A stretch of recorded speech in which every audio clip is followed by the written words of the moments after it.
Kumusta ba ang inyong linggo? Itong nakaraang linggo. Kumusta na? Pare-pareho lang ba? Puro problema pa rin at mga suliranin ang ating nasasalubong? Alam po ninyo, kung kayo ay sumusubaybay dito sa ating pinag-aaralan, dito sa serye natin sa Mateo, sa tingin ko ay sasang-ayon kayo sa akin dito sa aking sasabihin. Na ang ating Panginoong Diyos ay makapangyarihan at dakila. Amen po ba? Di palakpakan natin ang ating Panginoon. Alam po ninyo, halos magdadalawang buwan na pinag-aaralan natin itong serye natin sa libro o aklat ng Mateo. At habang pinag-aaralan ko ito, alam po ninyo, hindi ko mapigilan ng aking sarili na mamangha sa kadakilaan ng ating Diyos. Kasi kung naalala ninyo, itong ating mga ilang linggo na pinag-aaralan itong Mateo, nag-umpisa tayo doon sa kaangkanan ni Jesus, di ba? At napunta tayo doon sa birheng kapanganakan ni Jesus. Pagkatapos niyan, kung naalala nyo, 2 Sundays ago, na-share din sa atin ni Pastor EJ yung 4 na geograpikong propesiya. Patungkol pa rin sa iisang tao. At sino yung iisang tao na yon? Si Jesus, ang ating Panginoong Jesus. At kung titingnan nyo talaga kung gaano kagaling ang ating Panginoon sa pagtupad ng bawat detalye ng propesiya, sigurado mamamangha ka. At dahil din dyan, lalo ako nagkaroon nitong matinding pagnanasa, pero hindi sa tao, pagnanasa sa salita ng Diyos, no? Yung pag-ibig sa salita ng Diyos. At lalo ko itong pinag-aaralan dahil diyan.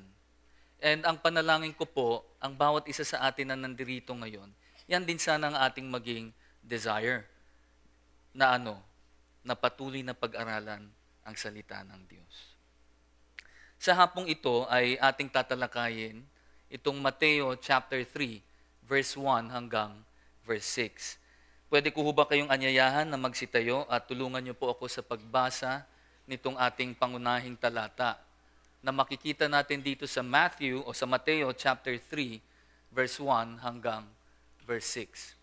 At ng mga araw na yaon ay dumating si Juan Bautista na nangangaral sa ilang ng Judea na nagsasabi, mangagsisi kayo sapagkat malapit na ang kaharian ng langit.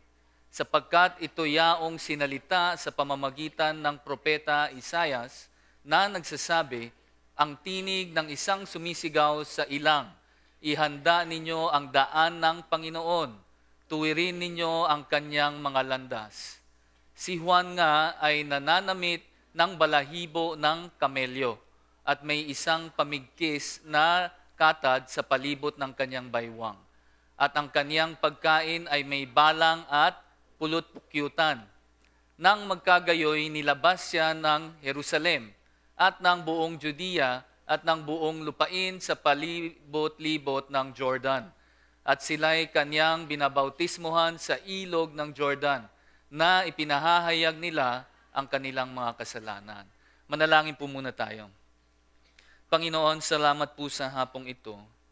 Salamat po sa pagkakataon na kami po ay magkasama-samang muli at kayo po ay mabigyan namin ng papuri sa pamamagitan ng aming pag-awit at sa oras na ito sa pamamagitan ng pag-aral ng inyong salita. Panginoon, ang panalangin po namin ngayon ay naway mangusap po kayo sa bawat isa sa amin na naririto. Tunay nga na kayo ay dakila at makapangyarihan. Panginoon, huwag niyo po sanang hayaan na kami ay gambalain ng aming kaaway na si Satanas. Bagkus, Panginoon, ay puspusan niyo po kami ng inyong Espiritu na siyang magtuturo sa amin upang aming maintindihan ang inyong salita. Salamat pong muli, Panginoon, sa pagkakataon na ito. Ito po ang aming samot dalangin sa matamis na pangalan ni Jesus. Amen.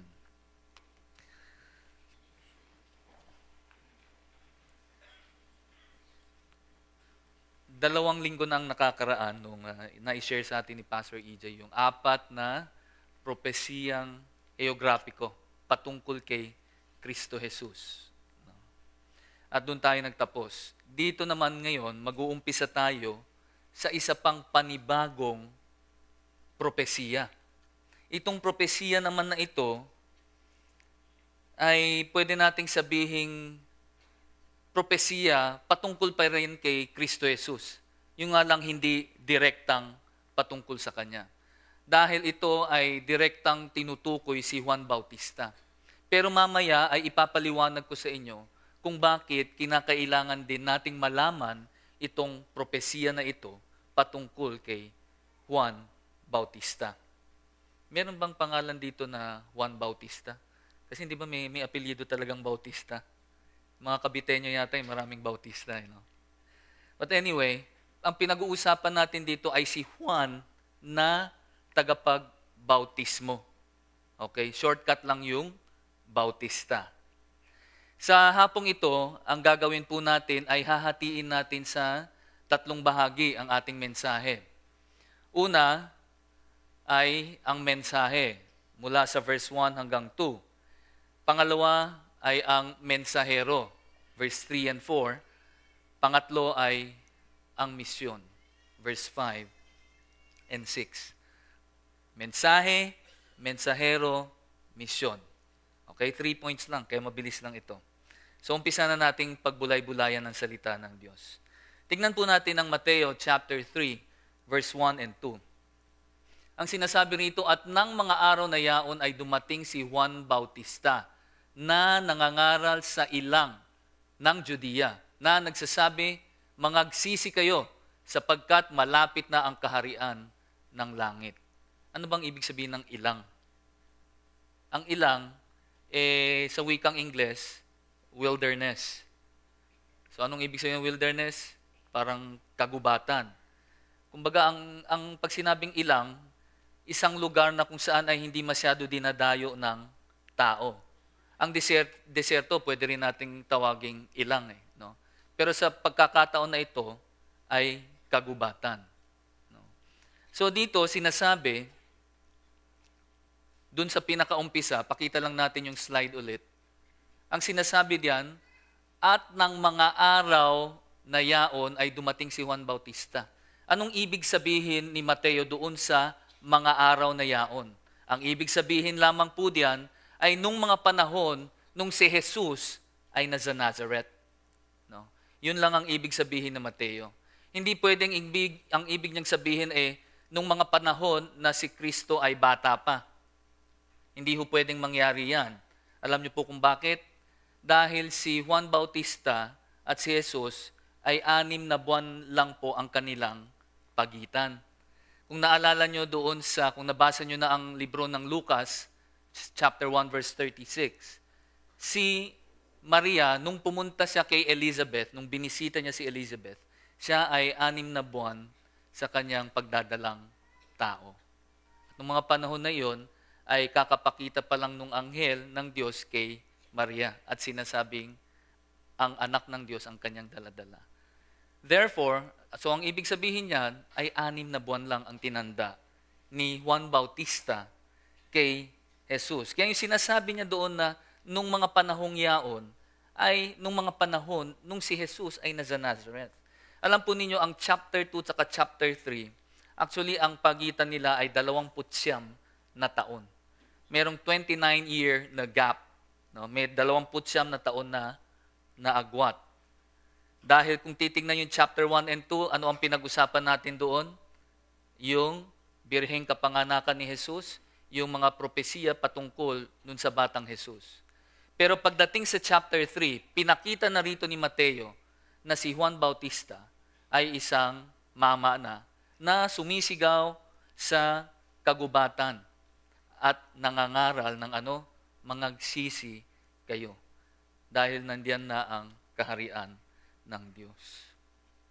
So, bibigyan ko pa kayo ng ilang impormasyon patungkol kay Juan Bautista. Unang-una, si Juan Bautista ay isang Levita. Bakit? Dahil ang kanyang ama na si Zechariah ay isang pari dun sa kanilang templo. Pangalawa, ang kanyang ina na si Elizabeth ay galing sa angkan ni Aaron. Diba? Sino ba si Aaron? Alam niyo po ba yon? Sino siya? Kapatid ni Moises. Di ba? Siya yung kapatid ni Moises. At sumunod dito, si Jesus at si Juan Bautista ay magkamag-anak. O bakit sila magkamag-anak? Why is it? Bakit sila magkamag-anak? Yes, magpinsan kasi si Elizabeth at si Maria. Di ba? Doon hindi lang sinabi sa Biblia kung first degree cousin, second degree, third degree cousin sila. Pero ang isang kasiguraduhan dito ay magkamag-anak si Jesus at si Juan Bautista. Pangatlo, alam naman natin na si Juan Bautista ay pinanganak na 6 na buwan, no, ahead kay Jesucristo. Pero alam nyo rin ba na si Juan Bautista ay 6 na buwan din na unang pinatay bago kay Jesucristo? Sa katotohanan yun, makikita lamang ninyo talaga kung ano ang pakay ng Diyos para kay Juan Bautista.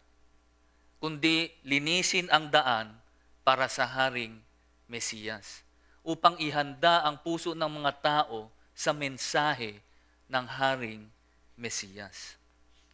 Yun ay ilang mga impormasyon patungkol dito kay Juan Bautista. Kung titingnan natin ulit itong ating pangunahing talata sa verse 1 and 2, ang sabi roon, at ng mga araw na yaon ay dumating si Juan Bautista na nangangaral sa ilang ng Judea.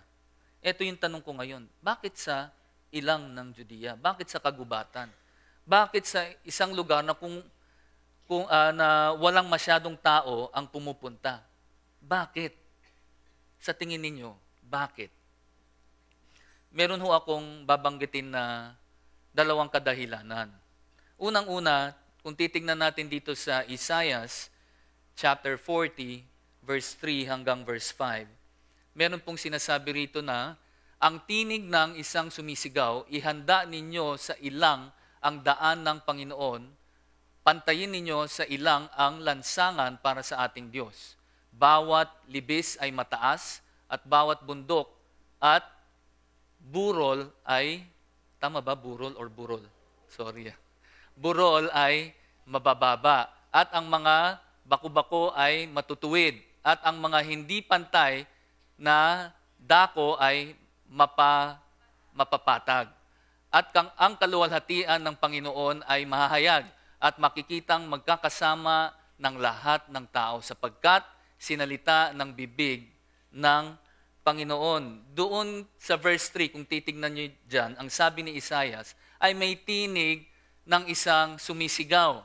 At ano ang isinisigaw niya? Ihanda ninyo ang daan para sa Panginoon. Pantayin ninyo ang lansangan para sa ating Diyos. At sino ang sumisigaw o yung tinig doon sa ilang o doon sa kagubatan na yon?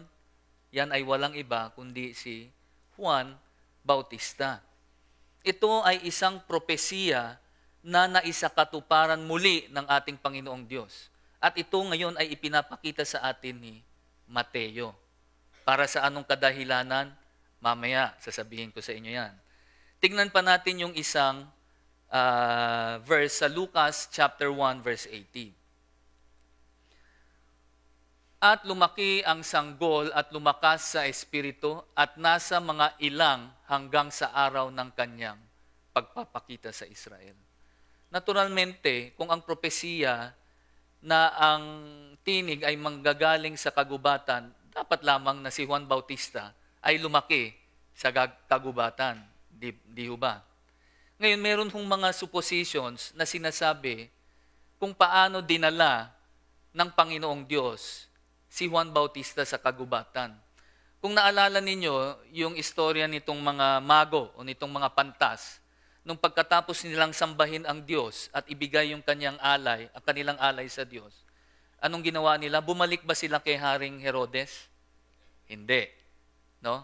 Dumaan sila sa ibang daanan at bumalik doon sa kanila. Bakit hindi sila bumalik? Dahil alam naman nila kung ano ang gagawin ni Haring Herodes dito sa sanggol na si Jesus. Kaya hindi nila binalikan. At dahil diyan, nagalit itong si Haring Herodes. Nagalit siya. Sa kanyang galit, anong ginawa niya? Anong pinagawa niya? Sa kanyang matinding galit. Correct, no? Pinapatay niya yung mga bata simula 2 taong gulang pababa.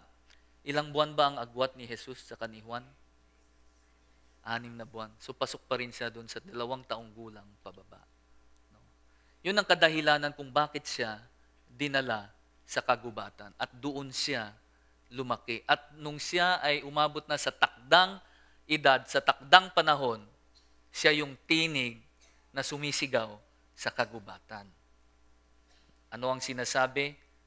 Pantayin ang daan para sa Panginoon. Ngayon, kung babalikan natin ulit itong Mateo chapter 3, verse 1 and 2, ano ang sinasabi dyan na mensahe daw ni Juan Bautista?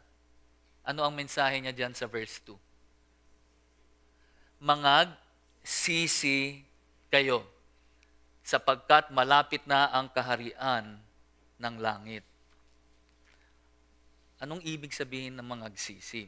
Pero bago tayo pumunta dyan, alam po ninyo, itong mensahe na ito ni Juan Bautista, actually, ang talagang may mensahe niyan ay ang ating Panginoong Jesus. Nauna lang si Juan Bautista dahil siya ang maghahanda Hinahanda niya yung mga puso ng mga tao para tanggapin ang Haring Mesiyas at ang mensahe nito. At ano ang mensahe ng Haring Mesiyas? Tingnan natin sa Mateo chapter 4, verse 17. Okay. Anong nakalagay dyan? Mula noon ay nagpasimulang mangaral si Jesus at magsabi, magsisi kayo sapagkat malapit na ang kaharian ng langit. Parehong-pareho. Di ba? Walang pagkakaiba. Kasi nga, itong si Juan Bautista, ang trabaho niya talaga ay bigyan ng maayos na daan ang ating Haring Mesiyas. Pinaghahandaan niya o ipinahandaan niya yung mga puso ng mga tao na tatanggapin ang Haring Mesiyas at ang mensahe nito. Pag sinabing magsisi, anong ibig sabihin niyan? Kapag ikaw ay nagkasala at ikaw ay nalungkot sa iyong kasalanan dahil sa kasalanan ginawa mo, ang ibig sabihin niyan ba ikaw ay nagsisisi? Kaya ka nalungkot? Anong masasabi niyo dyan? Yan ba ay pagsisisi? Alam po ninyo, yung alang nakalagay sa wikang Ingles ito, yung salitang pagsisisi o yung repent, sa salitang Greko ay ano? Metanoio. Na ang ibig sabihin, tayo ay may toyo. Uli kita dyan, Pastor. Okay, hindi, sorry, patawa lang yan. Ibang tingin sa akin ni Peter. Okay. Ang ibig sabihin ng metanoio, yung pagbabago ng pag-iisip ng tao patungo sa kabutihan. Yung pagtatalikod sa kasalanan, no? Patungo, papalapit sa Diyos. Yun ang ibig sabihin ng pagsisisi. Kung ikaw ay nalungkot lang dahil sa kasalanan ginawa mo at hindi mo tinalikuran ito, hindi pagsisisi yan, kapatid. Ang pagsisisi, tinalikuran mo. Tama ho ba? So kung ikaw ay kaya ka nalungkot dahil nahuli ka ng asawa mo, kaya ka ang pakiramdam mo ay nagsisisi ka, hindi pagsisisi yun. Nahuli ka lang kasi, kaya ka nalulungkot. Ngayon, kung ikaw ay nagsisisi, tatalikuran mo ito. At ikaw ay lalapit sa Diyos. Meron pang isang salita diyan. Tingnan natin ulit dun sa Matthew 4:17 na parehong-pareho rin sa mensahe ni Juan Bautista. Yung binanggit diyan sa verse 2 na kaharian ng langit. Ang ibig sabihin lamang po niyon ay kaharian ng Diyos. Kaharian ng Diyos. Pero meron akong isang katanungan para sa inyong lahat. Sa tingin nyo, bakit yan ang mensahe ni Juan Bautista? Magsisi kayo. Bakit yan ang mensahe ni Hesus Kristo? Magsisi kayo. Sa tingin nyo bakit? Ano sa tingin ninyo ang dahilan? Ang kadahilanan niyan ay dahil sa yan ang ating pangangailangan. Alam naman natin na lahat tayo ay makasalanan, di ba? Kapag ikaw ay makasalanan, ano ang kailangan mo? Pagsisisi. Kailangan mo ng isang tagapagligtas. Ang mensahe ni Juan, mangagsisi kayo. Ang mensahe ni Jesucristo, mangagsisi kayo. Ano dapat ang maging mensahe din natin sa ibang tao? Mangagsisi kayo. Alam mo, sasabihin mo, etong nakakalungkot kasi. No? Kadalasan, ang ginagawa ng iba na nangangaral ng salita ng Diyos, imbis na salita ng Diyos ang ipinapangaral, anong ipinapangaral? Yung health, wealth, and prosperity. Madalas ang ipinapangaral din ay kung paano makakatulong na ikaw ay magkaroon ng kumpiyansa sa sarili mo. Ang kadalasang tinuturo ng ibang mga pastor o ng ibang mga mangangaral ay kung ano ang gustong pakinggan ng mga tao. Pagka ganun ang ginagawa ng isang tao na nasa pulpito, sigurado dadami ang miyembro. Kasi yun ang sinasabi parati. Kung ano ang gustong pakinggan ng tao. Pero kung titignan ninyo ang Biblia, ano ang sinasabi ng Biblia? Ano ang mensahe ni Jesus? Ano ang mensahe ni Juan Bautista? Mangagsisi kayo. Alam nyo, hindi ako masusurpresa kung kalahati ng mga miyembro ng CCF Tagalog ay mawala dahil sa mensaheng ito. Pero sa tingin ko, hindi. Lahat naman tayo ay nagsisisi, di ba? Tama ba? Amen ba? Okay, kasi baka mawala nga kayo next week, ha? Magalit si Pastor EJ. Anyway, kung titignan nyo talaga rito sa salita ng Diyos, mangagsisi kayo. Metanoio. Ang ibig sabihin ng metanoio, pagtalikod sa kasalanan at paglapit sa Diyos. Yun ang ibig sabihin ng metanoio. Pagpatuloy po natin sa Matthew chapter 3, verse 3 and 4. Ano ang sinasabi rito? Sapagkat ito yaong sinalita sa pamamagitan ng propeta Isaias na nagsasabi, ang tinig ng isang sumisigaw sa ilang. Ihanda ninyo ang daan ng Panginoon. Tuwirin ninyo ang kaniyang mga landas. Si Juan nga ay nananamit ng balahibo ng kamelyo at may isang pamigkis na katad sa palibot ng kaniyang baywang. At ang kaniyang pagkain ay mga balang at pulot-pukyutan. Pulot-pukyutan. Okay. Kanina, nalaman na natin yung mensahe. Ano yung mensahe? Mangagsisi tayo, ha? Hindi lang kayo, tayo. Okay? Baka sabihin nyo, napaka-self-righteous ko naman. Mangagsisi tayo. Ngayon, kung titingnan natin yung verse 3, pinakita ulit ni Mateo yung propesiya patungkol kay Juan Bautista. At yun nga, titingnan natin ulit sa Isaiah 40 verse 3, na kung saan ay sinasabi rito, ang tinig ng isang sumisigaw, ihanda ninyo sa ilang ang daan ng Panginoon, pantayin ninyo sa ilang ang lansangan para sa ating Diyos.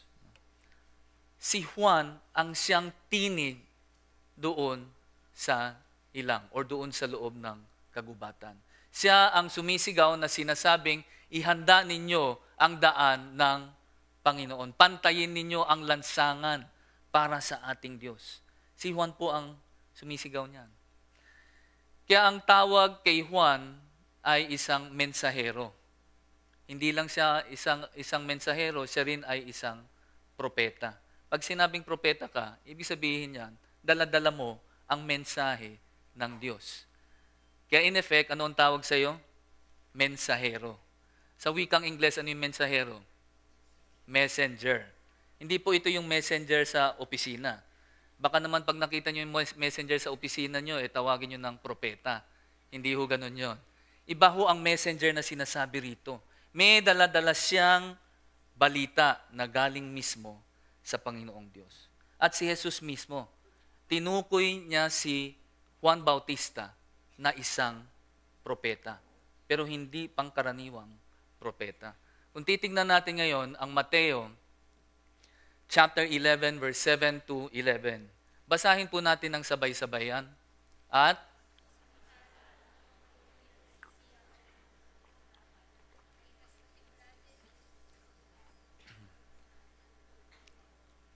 ano ang nilabas ninyo upang masdan sa ilang? Isang tambo na inuupa ng hangin? Ano ang nilabas ninyo upang makita? Isang tao na ramtan ang mga damit na maseselan. Narito ang mga nagsisipanamit ng maseselan ay nangasa mga bahay ng mga hari. Datapwat ano ang nilabas ninyo upang makita ang isang propeta? Oo, sinasabi ko sa inyo, at lalo pang higit kaysa isang propeta. Ito, yaong tungkol sa kanya'y nasusulat. Narito, sinusugo ko ang aking sugo sa unahan ng iyong mukha, na maghahanda ng iyong daan sa unahan mo. Katotohanang sinasabi ko sa inyo, sa gitna ng mga ipinapanganak ng mga babae, ay walang lumitaw na isang dakila kaysa kay Juan Bautista. Gayon man, ang lalong maliit sa kaharian ng langit ay lalong dakila kaysa sa kanya. Ano ang tawag ni Jesus kay Juan Bautista? Siya ay isang propeta. Pero may binanggit pa siya dun. Siya raw ay dakila. Wala daw na mas dadakila pa kay Juan Bautista na ipinanganak dito sa mundo. Bakit kaya sinabi ni Jesus yun? Na siya ay hindi ordinaryong tao, na siya ay hindi ordinaryong propeta, na mas higit pa siya kay Moises, kay Isaias, kay Samuel. Sa tingin nyo, bakit sinabi yan ni Jesus? Na wala nang mas dadakila pa kaysa sa kanya na ipinanganak dito sa mundong ito. Sa tingin nyo, bakit?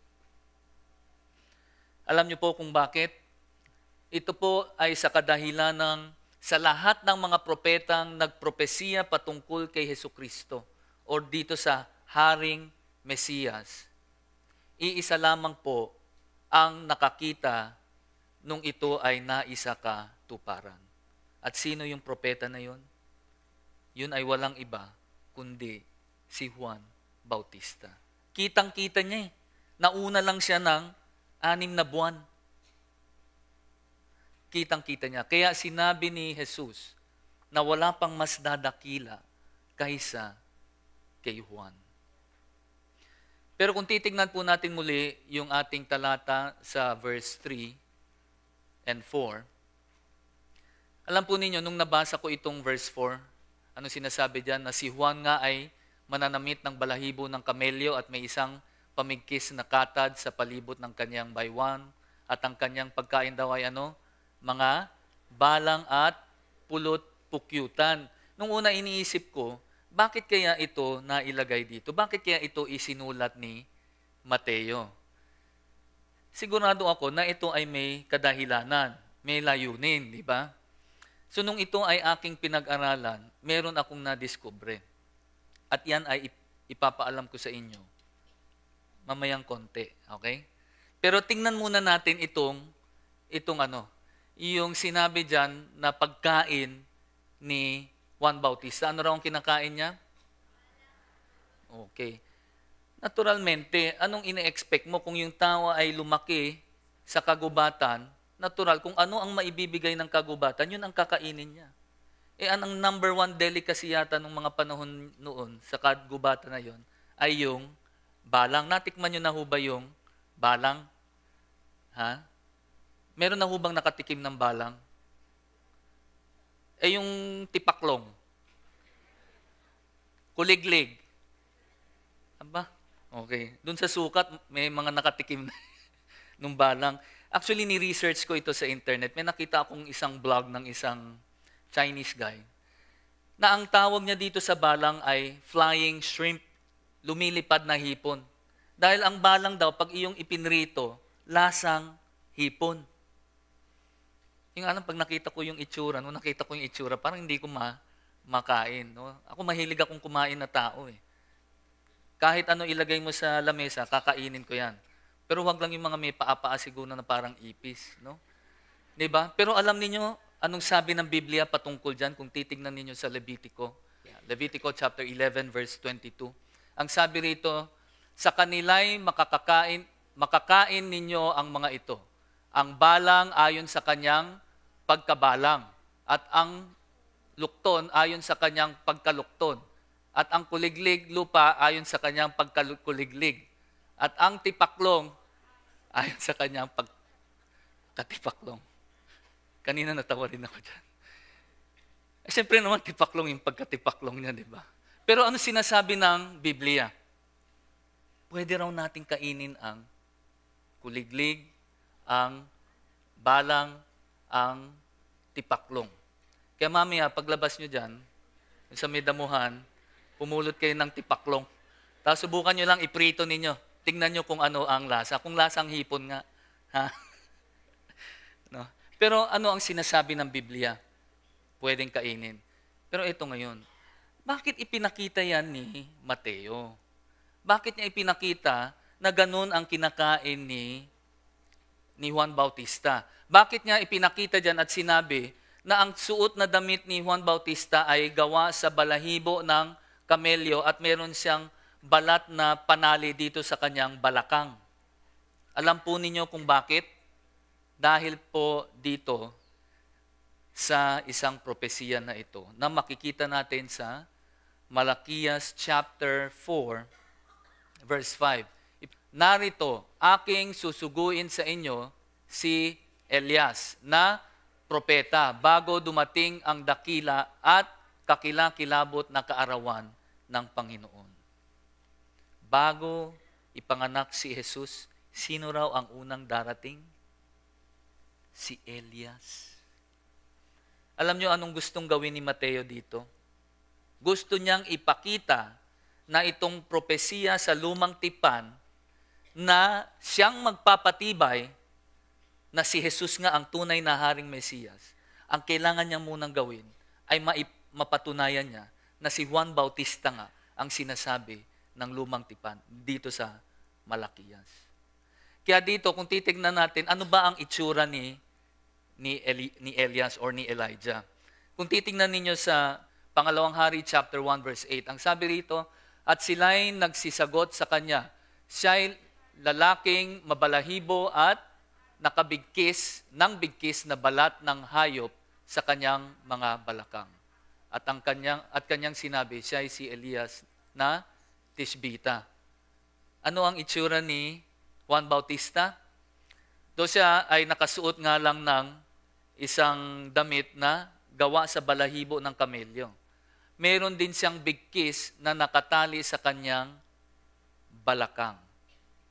Saan lumaki si Juan Bautista? Sa kagubatan. Si Elijah, si Elias, saan siya nanatili? Sa kagubatan din. Ano ang gustong ipakita dito ni Mateo? Sinasabi niya, ang sinasabi ng lumang tipan na pagbabalik ni Elias ay walang iba kung hindi si Juan Bautista. Yun ang sinasabi niya. Alam po ninyo, ito ay sinuportahan ni Jesucristo mismo. Kung titingnan natin sa Mateo chapter 11, verse 12 hanggang verse 15, ang sabi rito, at mula sa mga araw ni Juan Bautista hanggang ngayon, ang kaharian ng langit ay nagbabata ng karahasan at kinukuha ng sapilitan ng mga taong mararahas, sapagkat ang lahat ng mga propeta at ang kautusan hanggang kay Juan ay nagsipanghula. At kung ibig ninyong tanggapin, ay siya'y si Elias na paririto. Ang may mga pakinig upang ipakinig ay makinig. Ano sabi ni Jesus? Si Juan Bautista daw ay ang sinasabi ng lumang tipan na si Elias na darating bago dumating ang Haring Mesiyas. Ano bang ibig sabihin niyan? Ang ibig sabihin niyan ba ay si Juan Bautista, literally, siya si Elias? Abay, hindi po. Yung propesiya ay inihahalin tulad lang na ang darating daw na tinig doon sa kagubatan ay magiging katulad ni Elias or ni Elijah. Kung titingnan din natin sa Mateo chapter 17, verse 10 hanggang verse 13. Ang sinabi rito, at tinanong siya ng kanyang mga alagad na nangagsasabi, bakit nga sinasabi ng mga eskriba na kinakailangang pumarito muna si Elias? At sumagot siya at sinabi, katotohanang si Elias ay paririto at isasauli ang lahat ng mga bagay. Datapwat, sinasabi ko sa inyo na naparito na si Elias at hindi nila siya nakilala, kundi ginawa nila sa kanya ang anumang kanilang inibig. Gayon din naman ang anak ng tao ay magbabata sa kanila. Nang magkagayoy na pag-unawa ng mga alagad ni si Juan Bautista, ang sa kanila'y sinasabi niya. Naintindihan ng mga disipulo, ng mga tagasunod ni Kristo Jesus, na si Juan Bautista ang sinasabi ng lumang tipan na si Elias na siyang mauunang darating bago ang Haring Mesiyas. At iyon ay pinatunayan ni Mateo sa mga talatang ating binasa. Kaya ulitin ko, hindi ko sinasabi na si Juan Bautista ay si Elias mismo. Siya ay inihalin tulad kay Elias na siyang sinasabi doon sa lumang tipan, sa propesiya doon sa lumang tipan. So nalaman na natin unang-una yung mensahe. Pangalawa, nakilala natin kung sino yung mensahero. Pangatlo, ano ba ang misyon nitong mensaherong ito? Kung titingnan natin dito sa Mateo chapter 3, verse 5 and 6, basahin po natin ng sabay-sabayan. Tulungan niyo po ako dyan.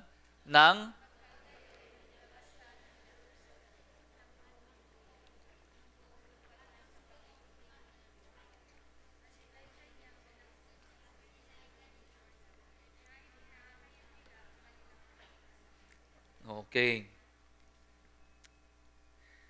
Alam po ninyo, yung mensahe ni Juan Bautista patungkol sa pagsisisi, ito po ay nakapag-akit ng pulutong-pulutong ng mga tao mula sa iba't ibang lugar, sa malalayong lugar, sa buong rehiyon ng Jordan.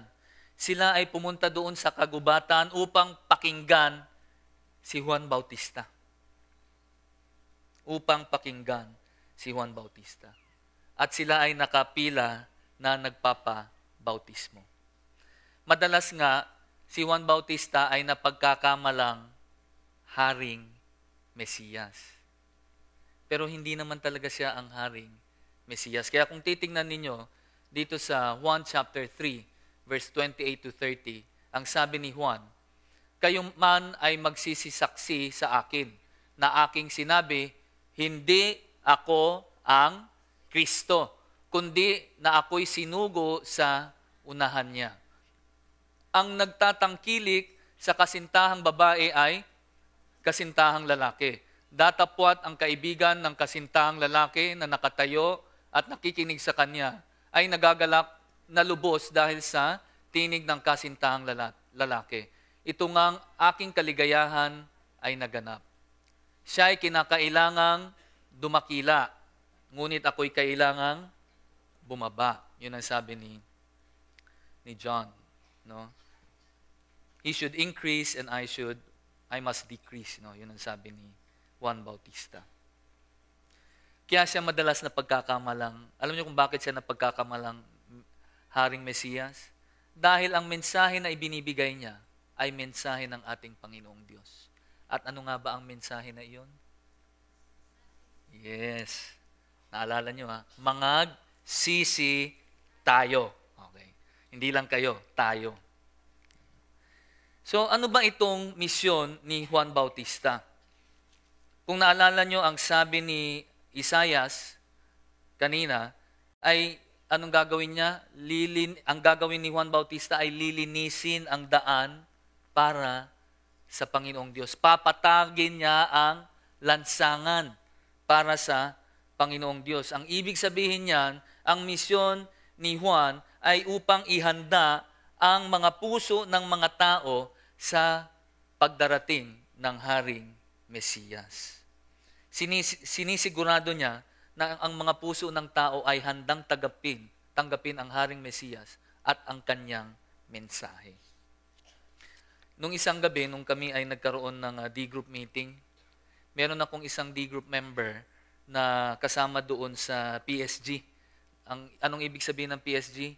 Presidential Security Group. No? So, nung narinig niya itong sineshare ko sa kanya, sabi niya, ay, Brother George, yung trabaho pala ni Juan, parang trabaho ko rin. No? Every time daw na merong event o may affair yung presidente, si Pinoy, sa labas ng Malacanang, ang gagawin nila, mauuna silang lalabas.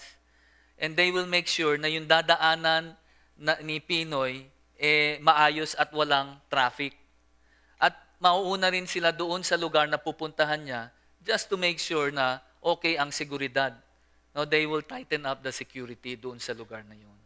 Sabi ko, alam mo kapatid, tama yung halimbawa mo. At yan basically ang trabaho ni Juan Bautista. Nauna siya upang paghandaan ang pagdating ng Haring Mesiyas. Sa paanong paraan, ipinangaral niya ang pinapangaral ni Jesus. At ano yung pangaral na yun? Mangagsisi kayo. Mangagsisi kayo. Kaya nung siya ay nagpapangaral noon, nung siya ay nangangaral na kayo ay magsisi, ang daming tao ang pumunta sa kanya at nagpapabautismo. Ngayon, ito ang tanong. Bakit kailangan magpabautismo? Ano ba ang ibig sabihin ng pagpapabautismo nung panahon ni Juan Bautista? Itong mga panahon na ito ay hindi pa nababautismohan si Jesus. Pero si Juan Bautista ay nagbabautismo na. Ano ang koneksyon ng pagbabautismo ni Juan sa pagsisisi? Alam po ninyo, kung titingnan nyo ang lumang tipan, yung pagbabautismo ay ginagawa na yun. At ang pagbabautismo ay isang paraan ng paglilinis sa kasalanan ng mga Hudyo. Ginagawa din ito sa mga tinatawag nating, sa wikang Ingles, hindi ko lang nakita sa Tagalog, yung proselytes. No? Ang proselytes ay mga pagano na niyakap ang Judaismo. Na sila ay dating pagano, pero dahil sila ay naniwala sa Diyos, no, lumipat sila o na-convert sila sa Judaismo. At para sila ay ma-convert sa Judaism, ang kailangan nilang gawin ay magpalublob sa tubig, parang naligo, para sila ay malinis. Yun ang klase ng bautismo dati. At kung yung mga Hudyo pumunta kay Juan at nagpabautismo, ang ibig sabihin nun, sila ay nagsisisi sa kanilang mga kasalanan. At sila ngayon ay lalapit na sa Panginoong Diyos. Yung panahon ni Juan, iba ang ibig sabihin iba ang simbolo ng bautismo. Ngunit nung si Jesus ay nabautismohan na, nung si Jesus ay namatay, inilibing, at nabuhay muli, iba na ang ibig sabihin ng bautismo ngayon. Ano ang ibig sabihin? Pakikiisa kay Jesus sa kanyang kamatayan, sa kanyang, ano yung burial sa Tagalog na sinabi ko? Sa kanyang, sa kanyang libing at sa kanyang muling pagkabuhay. Yun ang ibig sabihin ng ating bautismo sa panahon ngayon. Malapit na po tayong matapos. Alam po ninyo, ang misyon ni Juan ay upang ihanda ang daan para sa pagdating ng Haring Mesiyas. Ang ginawa niya, hinanda niya ang puso ng mga tao sa pamamagitan ng pagpapangaral ng mangagsisi kayo. Malapit na ang kaharian ng Diyos. Alam po ninyo, ang mensahe ni Juan ay mensahe din ni Kristo. At ano nga ba ang mensahe ni Kristo? Tayo daw ay dapat na magsisi. Kaya ang mensahe ni Kristo ang dapat nating pag-aralan at intindihin at ipangaral. Hindi yun kung paano ka paano ka magkakaroon ng kumpiyansa sa sarili mo. Hindi ganong klaseng mga pangangaral ang kailangan nating ibigay sa tao. Dahil kung ganyan ang ginagawa natin, na sinasabi natin na ang gusto ng Diyos ay magkaroon ka ng masaganang buhay, na ikaw ay yumaman at mawala ang iyong problema, iyan po ay paglilinlang sa tao. Ang dahilan kung bakit binigay sa atin yung salita ng Diyos, alam niyo kung bakit? Hindi para tayo ay magkaroon ng magandang pakiramdam. Hindi po ganun. Ibinigay sa atin ang salita ng Diyos upang ating matanto na tayo ay makasalanan. At dahil tayo ay makasalanan, kailangan nating magsisi. Kailangan din nating isuko ang ating buhay sa ating Haring Mesiyas. At yan ay walang iba kundi ang ating Panginoong Jesus. At mga kapatid, sa aking pagtatapos, uulitin ko lang po itong sinabi ni Juan Bautista at ng ating Panginoong Jesus para sa ating lahat. Ano yung sinabi niya? Mangagsisi kayo dahil malapit na ang kaharian ng langit.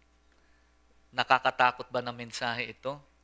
Alam po ninyo, kung tayo ay pinili ng Diyos, hindi ito nakakatakot. Dahil tayo ay pinapaalalahanan parati ng Diyos. At ano ang gagawin natin? Pag sinabi mangagsisi, magsisi tayo. Talikuran natin ang kasalanan at lumapit tayo sa Diyos. Tayo po ay magsitayo at manalangin na po tayo. Panginoong Diyos na makapangyarihan sa lahat, kami po muli ay lumalapit sa inyo ng may pagpapakumbaba at aming inaamin na kami ay makasalanan. Na kailangan namin ang pagsisisi, na magsisi, Panginoon, sa aming mga kasalanan. Na kailangan namin itong talikuran at kailangan naming lumapit sa inyong anak, ang aming Mesiyas, ang aming tagapagligtas, ang aming Panginoon na si Jesucristo. Tunay nga, Panginoon, na kami ay nagagalak sa katotohanan ng aming natanto. Kung paano ninyo ginawa na maisakatuparan ang bawat propesiya na inihayag ni Mateo sa amin. Ang bawat detalye ng propesiya na ipinakita nyo. Walang palya. Sa pinakamaliit na detalye ay nagtugma sa takdang panahon. Ito ay naisakatuparan. Tunay nga na kayo ay dakila. Tunay nga na kayo ay makapangyarihan. Panginoon, kami po ay nagpapasalamat dahil sa mga nakikita namin sa inyong salita, isa lamang ang ibig sabihin, na kayo ay aming maaasahan. Na kahit anumang suliranin ng aming hinaharap ngayon, ay huwag dapat kaming mag-alala. Dahil walang bagay o pangyayari na nangyayari sa amin ngayon na hindi ninyo alam. Lahat iyan ay alam ninyo at kontrolado ninyo. Kaya kami ngayon, Panginoon, ay mayroong tahimik or maayos na pakiramdam. Hindi dahil sa magiging solusyon ng aming problema, kundi dahil sa alam namin na kayo ang siyang namamahala sa aming mga buhay. Kaya, Panginoon, ang papuri at pasasalamat ay sa inyo po lamang.